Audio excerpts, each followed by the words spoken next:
안녕하세요. 저는 올해 19살 되는 최진명이라고 합니다. 사실 저는 간증을 해달라는 소리를 듣고 얼떨결에 대답을 하였습니다. 대답을 하고 나니 너무 떨렸습니다. 어떻게 하지? 밥도 거의 못 먹고 이렇게 소화도 안 될 정도로 고민에 빠지게 되었습니다. 저는 사람들 앞에서 한 번도 말을 해본 적이 없어서 너무 고민이 되었습니다. 그런데 하나님께서 은혜를 주셔서 이렇게 여기까지 이 자리까지 서게 되었습니다. 제가 원고를 기억할 자신이 없어서 이렇게 보면서 말을 해도 책을 읽는 것처럼 말을 해도 이렇게 사랑으로 들어주셨으면 감사하겠습니다.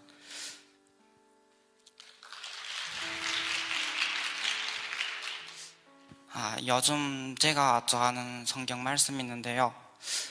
저에게 북한에서 중국으로, 중국에서 한국으로 탈북할 때 하나님께서 늘 담대한 마음을 주셨던 그 마음을 이 성경 말씀을 배우면 하나님과 함께 한다는 것을 확신하게 되어서 이 말씀을 외우고 다닙니다. 그 말씀은 이사야 43장 1절 말씀입니다. 너는 두려워 말라. 내가 너를 구속하였고 내가 너를 지명하여 불렀나니 너는 내 것이라. 저는 이 말씀을 늘 외우고 다닙니다. 저는 백두산 밑에서 태어났습니다. 백두산 밑은 춥고 너무 춥습니다. 그리고 북한은 공기만 좋은 곳이지 한국에 비해 좋은 곳이 하나도 없습니다. 그래서 제 인생은 저희 어린 시절은 간단하게 사자성어로 엉망진창의 어린 시절이었던 것 같습니다.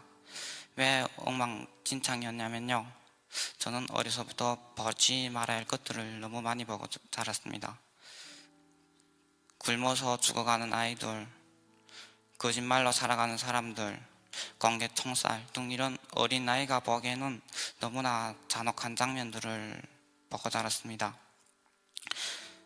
저는 그런 장면들로 찬 사회를 바라보면서 어린 가슴에 상처만 가득 남게 되었습니다. 그 덕에 저는 한국에 와서 심리치료라는 것을 받아보는 혜택도 누리게 되었습니다. 제가 북한에서 살 때는 참 어려웠습니다. 특히 식량이 떨어지는 겨울철과 봄철에는 죽음으로 넘어야 할 큰 산이었습니다. 저희 가족은 누나들이 산에 가서 봄철에는 풀을 뜯어봤습니다. 하루에 한두 끼나 겨우 먹는 밥상에는 풀이 거의 80%를 차지하고 있었습니다. 그 풀을 먹어서인지 저희 가족 중에는 비만인 사람이 한 명도 없이 저처럼 다 날씬합니다. 혹시 이 중에 다이어트 하실 분 저한테 풀 이름을 물어보시면 제가 알려드리겠습니다. 연락주세요. 제가 북한에 살 때는 저희 아빠가 어머니가 많이 다퉜습니다.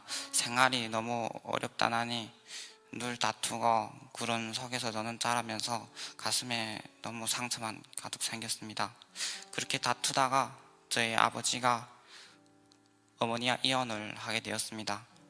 누나들은 아버지를 따라가고 그 중에 작은 누나는 지금 행방이 되었습니다. 저는 어머니를 따라가게 되고 저희 어머니는 어린 저라도 잘 먹여보겠다고 돈벌이를 하다가 한국에서는 죄도 아닌 죄로 감옥에 가게 되었습니다. 저는 그때부터 이모 집에 보내져서 눈칫밥을 먹고 살았습니다. 그런데 그 눈칫밥도 더는 못 먹게 되었습니다. 왜냐하면 저희 이모가 다시는 돌아오지 못하는 정치범 수용소에 가게 되었습니다. 저는 그때 학교에 가면 보이지도 수업 시간에도 찾아와서 이모의 일들을 하나하나 조사하느라 저를 늘 불러대곤 했습니다. 아이들은 쟤네 집 반동분자 집안이라면서 늘 저를 왕따시키고 놀려대는 것이었습니다. 남북한 어디나 왕따는 다 있는 것 같습니다. 제가 그때 14살 정도였습니다. 저는 선택의 여지가 없이 제 혼자만의 가장이 되어 일을 하게 되었습니다. 여기에 나가면 이렇게 기차가 들어오는데 기차에서 차로 비료를 옮길 때 그 비료가 바닥에 떨어집니다. 그 바닥에 떨어지는 비료들을 주워 담아 파는 일이었는데 하루 종일 작은 손으로 주워봤자 옥수수 한 킬로 정도도 못했습니다. 일도 경쟁이 심해서 그 기차가 들어오면 아이나 어른이나 할 것 없이 우르르 몰려가 줍는데 정신을 바짝 차리지 못하면 기차에 지워 죽거나 차에 깔려 죽는 일이 생겼습니다. 그런데 제 친구가 끝내 차에 지워 죽고 말았습니다. 사람들이 친구의 시체를 보면서 거들떠도 보지 않고 지나가는 것을 보고 저는 이것이 학교에서 배워주는 거지가 넘쳐나는 남조선이랑 뭐가 다를 게 있나, 이런 생각을 어린 나이에 가지게 되었습니다. 저는 자연히 학교에 안 다니며 불순 록화물들을 보게 되었습니다. 여러분, 불순 록화물은 절대 야동이 아닙니다. 평범한 한국 영화들을 보고 그런데 제가 그때 본 영화 중에는 상속자들, 시크릿 가든, 친구, 이런 영화들이었습니다. 그 영화들 속에서 부자들의 모습, 또 사랑에 대한 이야기, 친구들의 우정, 이런 것을 보고 저는 너무 충격에 빠지게 되었습니다. 저는 한국 드라마에 푹 빠져서 친구들한테 빌려주게 되었는데요. 그 유포한 죄로 저도 감옥에 갇히게 되었습니다. 그때 보이지도원은 저를 그냥 무차별적으로 때리는 겁니다. 뺨을 친다거나 벽에다 머리를 박고 발로 차고 피를 아무리 흘려도 아랑곳하지 않고 때리는 것이었습니다. 근데 매를 너무 맞으니 이렇게 아픈 것이 느껴지지 않았습니다. 그냥 이 사람이 나를 때리고 있구나, 그 정도였습니다. 매는 맞을 수 있는데 배고픔은 진짜 못 참겠습니다. 밥을 너무 조금 줘서 아침만 조금 준데 저는 그걸 먹고 도저히 버텨내지를 못했습니다.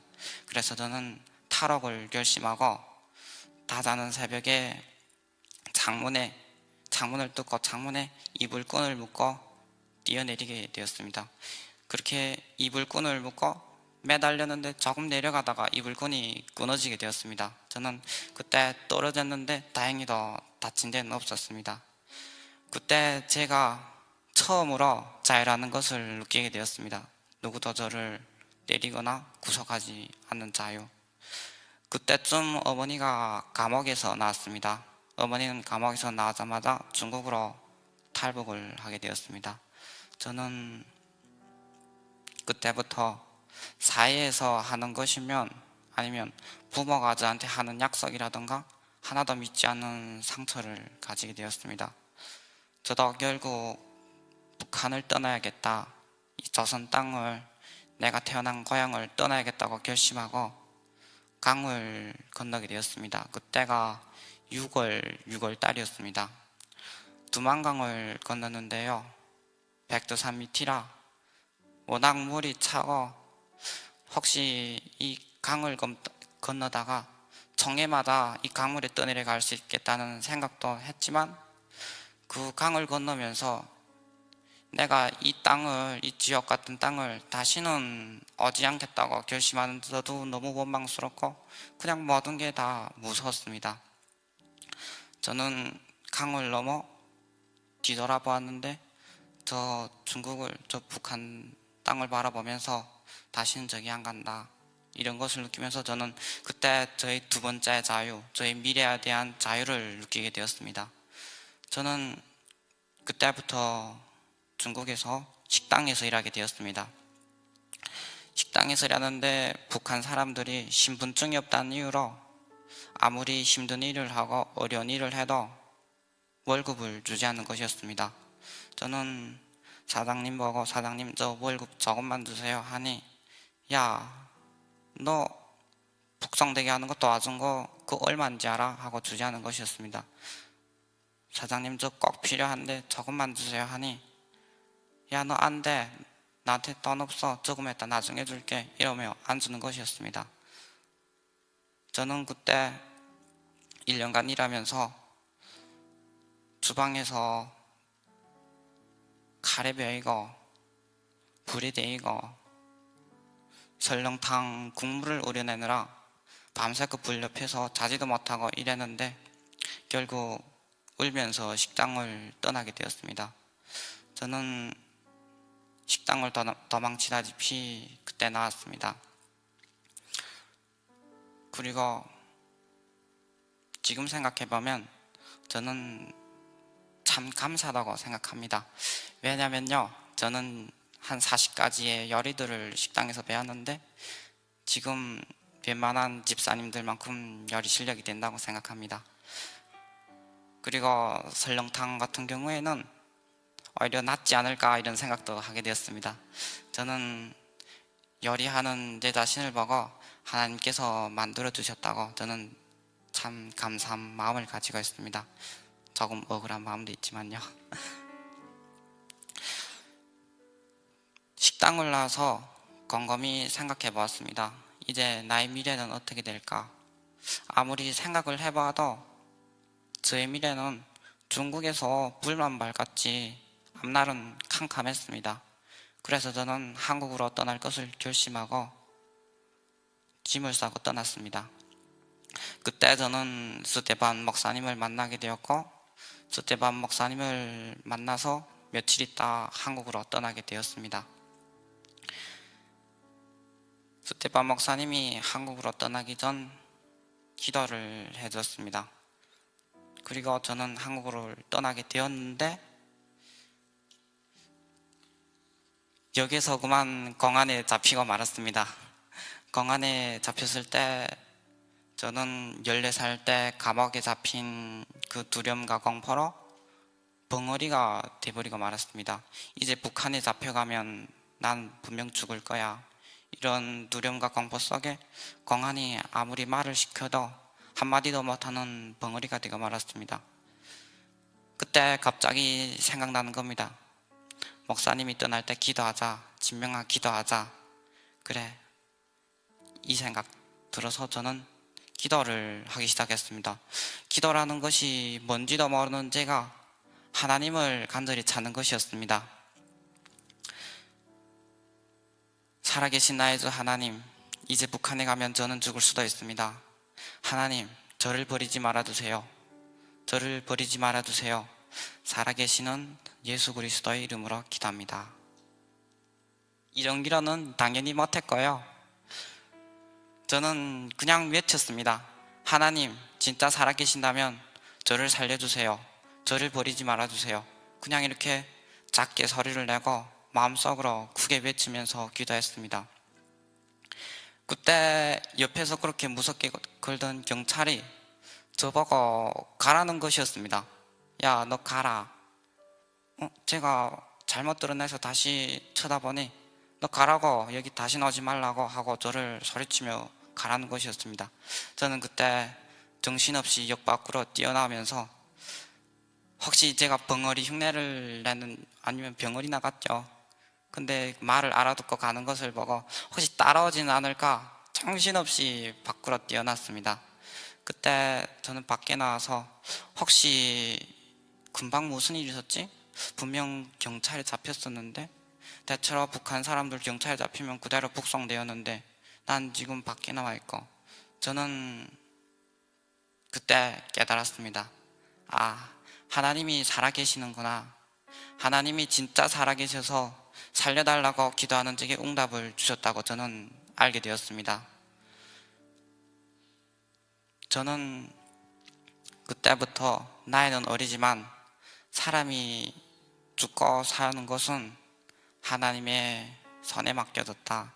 사람의 인생은 하나님이 주관하신다. 그것을 알았습니다. 이것이 제 신앙 고백이기도 합니다.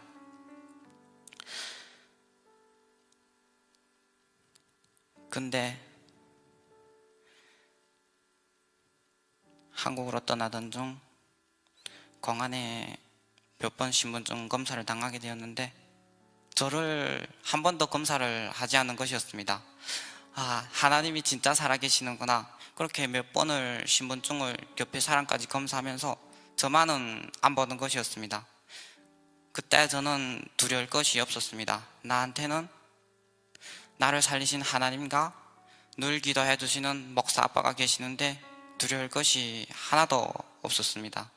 그리고 이제는 눈에 두려운 것이 없는 다윗과 같은 강큰 소년이 되었던 것입니다. 저는 그렇게 하나님의 인도하심으로 베트남까지 도착하게 되었습니다. 베트남 도착 후 7개월을 기다리면서 그때 처음으로 성경책을 보게 되었습니다. 와, 이렇게 두꺼운 책도 있구나. 그런데 그 정리질에는 더 감탄을 안 할 수가 없더라고요. 정리가 질이 너무 좋았습니다. 이해는 안 됐지만 무조건 읽었습니다. 그렇게 읽다 보니 너무 재미나서 성경책을 2번이나 읽게 되었습니다. 그리고 시간이 좀 남아서 다른 기독교 책들도 좀 읽었습니다. 그렇게 저는 한국에 와서 지금 학교를 다니고 있는데 가끔은 너무 지치고 힘들 때가 있습니다. 한국에 온 지 아직 1년 안 돼서 문화 차이로 힘든 것이 많습니다. 이런 일도 있었습니다. 저는 전철 탈 때 사람들이 많고 복잡할 때도 늘 편안한 자리에 앉아 다녔거든요. 저는 그때 하나님께서 나한테 이 한국 지하철에서까지 저한테 은혜를 주시는구나 그렇게 생각을 하고 다녔는데 훗날 알고 보니 그것이 임산부석이었던 것입니다. 저는 그것도 모르고 사람들이 많을 때면 그 자리만 찾아다녔던 것이 지금 많이 부끄럽습니다. 지금 저는 한국에 와서 한국을 알아가며 살아가는 것이 너무 행복합니다. 지금은 자동차도 잘 타고 버스도 잘 타고 다닙니다. 저는 한국에서 한국 사람으로 살아가는 것이 너무 좋습니다. 그리고 주일에는 하나님을 만나는 예배 시간이 너무 행복합니다. 저는 지금 왕복 4시간을 다니는 교회에 다니지만 한 번도 늦어본 적이 없습니다. 그 4시간을 저는 성경을 보고 하나님께 기도하고 묵상하는 시간으로 보내니 너무 즐거운 시간이 되었습니다. 주일에는 예배로 한 주를 버텨내는 힘을 가지고 다시 한 주를 시작한다는 것이 북한에서는 생각도 할 수 없는, 상상도 할 수 없는 하나님을 믿는 사람만의 행복이라고 저는 생각합니다.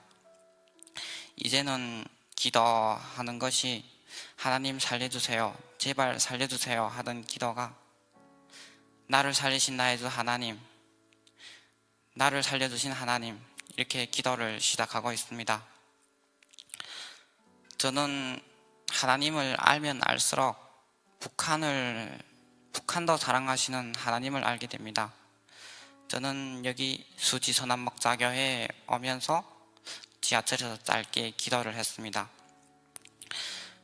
나를 살리신 나의 주 하나님, 저 북한 김정은에게 압박당하는 저와 같았던 북한 동포들을 만나주세요. 김일성 생일 태양절이 무너지고 이 성탄절의 기쁨을 같이 나누는 북한 땅 되게 해주세요. 살아계시는 예수 그리스도의 이름으로 기도합니다. 이렇게 기도했습니다.